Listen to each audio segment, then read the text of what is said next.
Okay, looks like we're live at 5. Let's just straighten the camera out. There we go. Centre it on the bench. I might need to redo that in a minute. That'll do for now. Right, there we go. We're live. Right, welcome to Roberts & Co.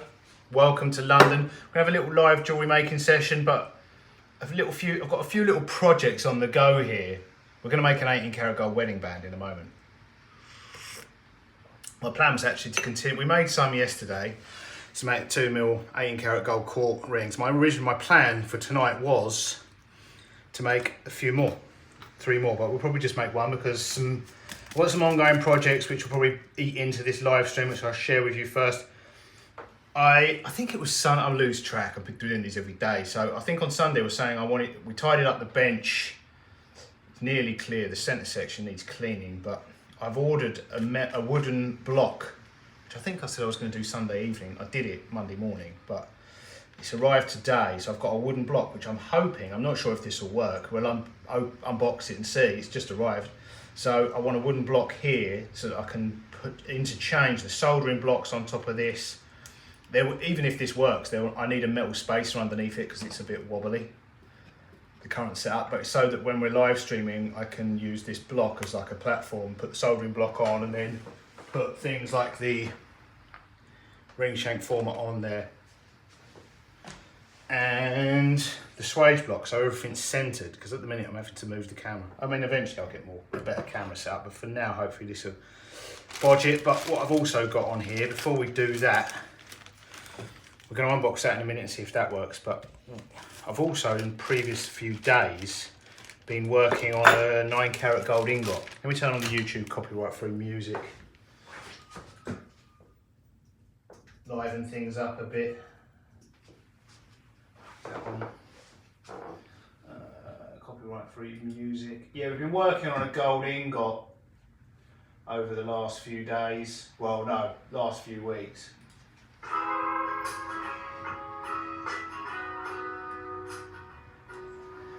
Yeah, a couple of weeks ago I made an ingot on a live stream. I cracked it, I think, through being a bit, going a bit too quickly, with maybe not I'm not entirely sure actually, probably not annealing it enough, combined with going through too many holes on the rolling mill, and it cracked a few days into it. Which when I say a few days, it was because I wasn't working on it for a few days non-stop. It was probably about 3-4 rolls in, peened it, put it through about 3 or 4 holes on the rolling mill, probably annealed it by that time, probably 5-6 times, and rolling, and yeah, it cracked real bad. So we had to remelt it. I remelted it on a live stream, which it turned out right in the end. That was a bit of a mistake, but yeah, I've finished using the rolling mills on it now, and now I'm actually onto the draw bench and this round draw plate, and it is actually now, well, it is round wire. What size is that to measure it? I've got a vernier gauge somewhere here. This is going to be 1 mil. It's probably still got quite a bit to go. It is currently 1.38 mil, so got a fair few holes on that. I think I was on hole 17 today. I got down to hole 17. It started off on about hole 10 after the rolling mill, the round rolling mill. I went from the square rolling mill to the round rolling mill, which rounded it off a bit. Otherwise it would probably have been about hole 8, but yeah, the round rolling mill took it down to about 10. I've gone down to hole 17 today, and this needs to be hole 20. So I'm going to anneal it now. Got this is just water here. Anneal it, quench it in the water, in the pickle, and then tomorrow I'll resume hole 17, hole 18, 19 and 20, and then that will be finished, one job finished, which has been going on for about 2 weeks probably now. Let me give you a close-up of this. This is 9 karat round wire. Once it's done, it's about 1 metre long at the moment. Actually, it's probably about 900 mil long because it's just about on the limits of my current draw bench. I need a longer one. I should have got the longer one in the first place, but you know, live and learn. So I'm going to use the micro welder and the blazer torch for this. Get it dull red. Let's put I'll put the weight of that on there, because then once it's softer, hopefully that'll collapse down on that. The weight of it will push it down. Coffee still. Missing the beers. Missing the whiskey even more.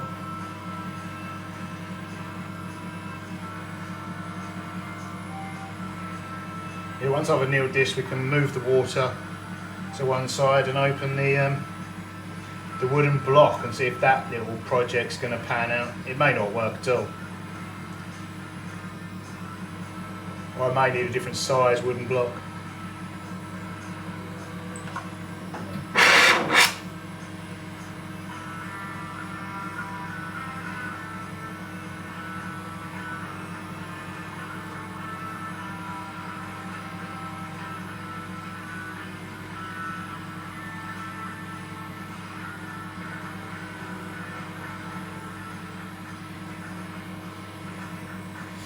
There we go, the weight, like, as that's softening, the weight of the whole coil has pushed it flat, which means we'll be able to get be easier to get an even temperature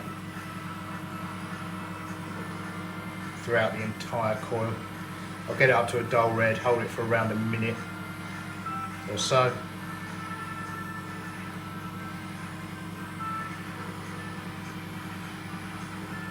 And hopefully it'll be soft and nice and soft. I only do 2 holes at a time on that drawer plate.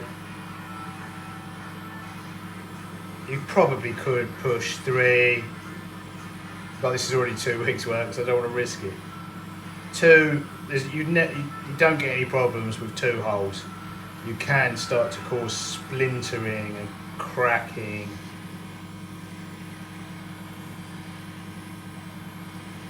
At 3, certainly 4.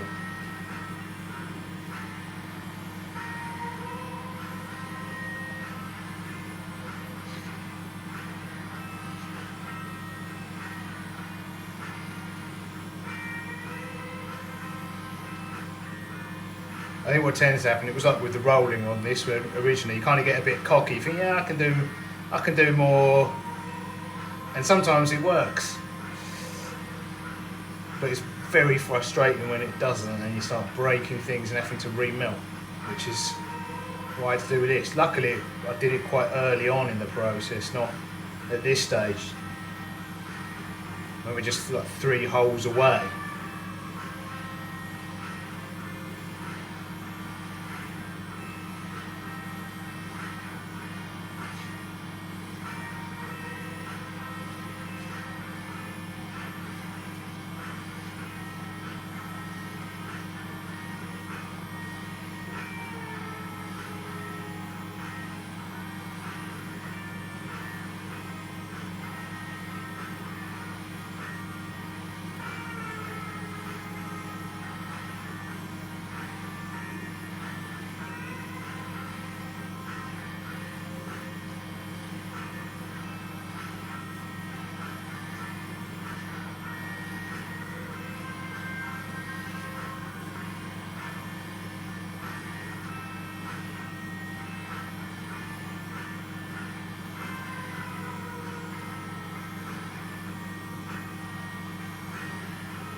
Yeah, when you're making long format videos, this whole process, which has taken about 2 weeks, in a long format video, it'll be edited to the point where it's about 20 seconds long.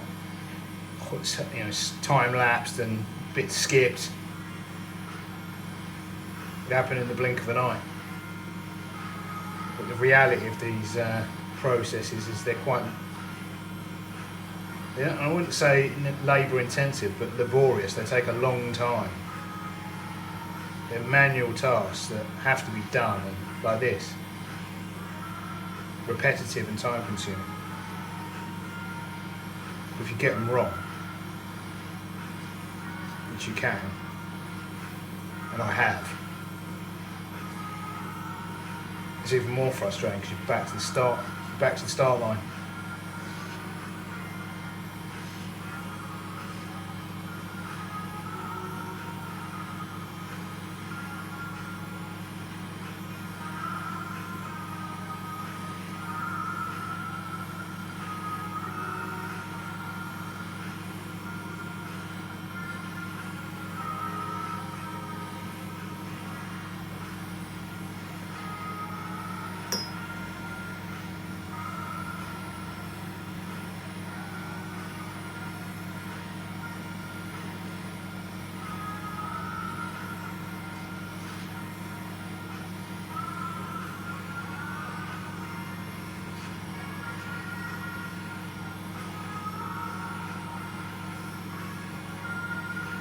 probably done, but I just want to get to a point where the whole thing in its entirety is a dull red rather than just sections of it at a time. Which we're very close to there. You can see that the whole thing uniform colour.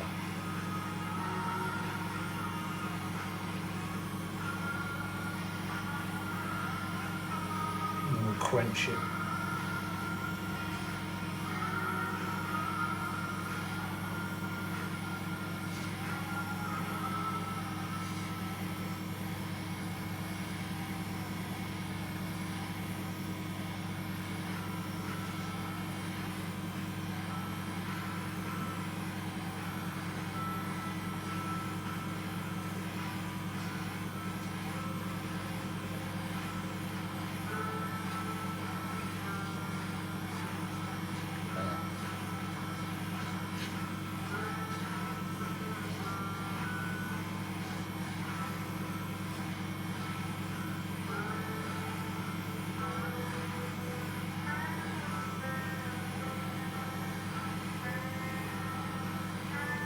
I think that's done. Well done.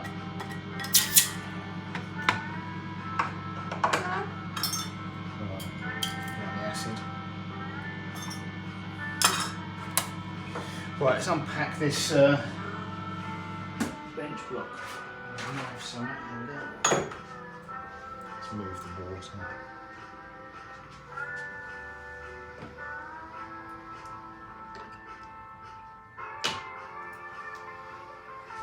Yeah, I ordered this oak block, it was only 20 quid. So, no real major expense to this. It's not a... I ordered it from a seller on eBay.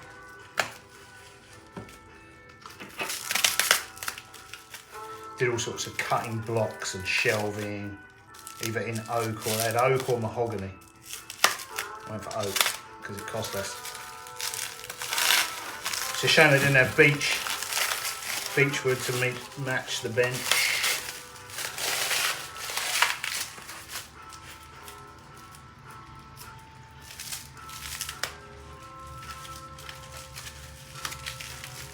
Let's get rid of my notes. The little technical list of the whole of the drawer plate. They don't relate to the size. They are just numbered for progression rather than actual.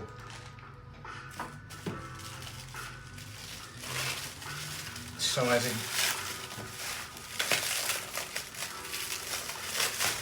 Okay, there we go. See the grain of the wood there.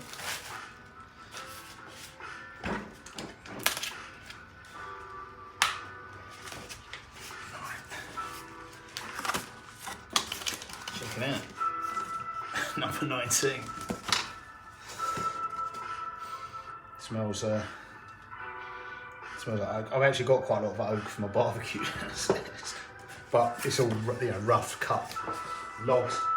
And for the fire pit, right, fireplace. Right, the plan for this is, or was, it was just a solid, untreated lump of wood, probably weighs 2 or 3 kilos. So the plan is, pop it there. I think I'm going to need, if you look, that is thicker, but it probably doesn't make it out on camera. If I measure that, it is thick. So I'm probably going to need a piece of steel. Look, there it goes, and measure it. It's a GRS bench made plate. It's nearly 5mm thick. Yeah, that's 5mm thick steel. So I'm going to need some 5mm thick metal. What we've got here, this is 3mm. So I need some 5mm thick. Well, let's just let's see if this will fit in there for now. That might help things a little bit. So, yeah, that is the plan. If I get some 5mm, that will sit there. If I get some 5mm sheet underneath, then hopefully, so it doesn't wobble left and right. and stop the wobble front and back by putting a sheet under there and just measure it out. And the plan is that I can pop that on there, and then when we want, out on there. So maybe if I get something easy enough to cut, I don't know, maybe I'll get steel and actually make I'll be able to cut that out of a piece of sheet that size and the size of that, and we'll have a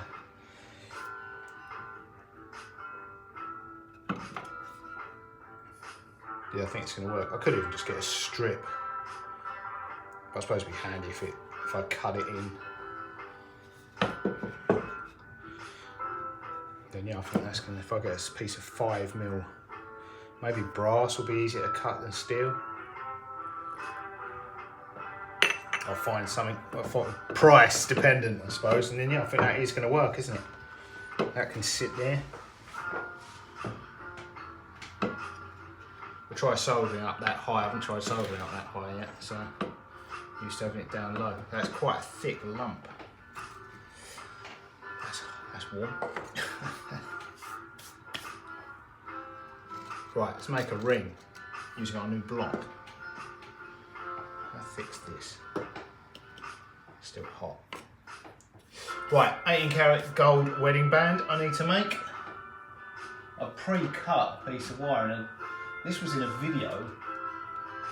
I pre-cut this in the video for my new, for testing out saw frames. When I got my new Scrobe saw frame, I actually pre-cut some 18-carat gold wire, which was for these rings. So we'll turn this. I'll give you a little close-up of this. I pre-cut them and actually wrote on a little bag the length of them, so what size they were. So this is going to be a size M. Right, we're connected again. I don't know when that unconnected. So yeah, instead of using a round hole draw plate, we use a oval hole draw plate. Now, because this live stream is just disconnected, before I crack on with this, we'll pause this live stream, figure out where I got to, and start again. So I'll see you in the next live stream, where we will make the ring.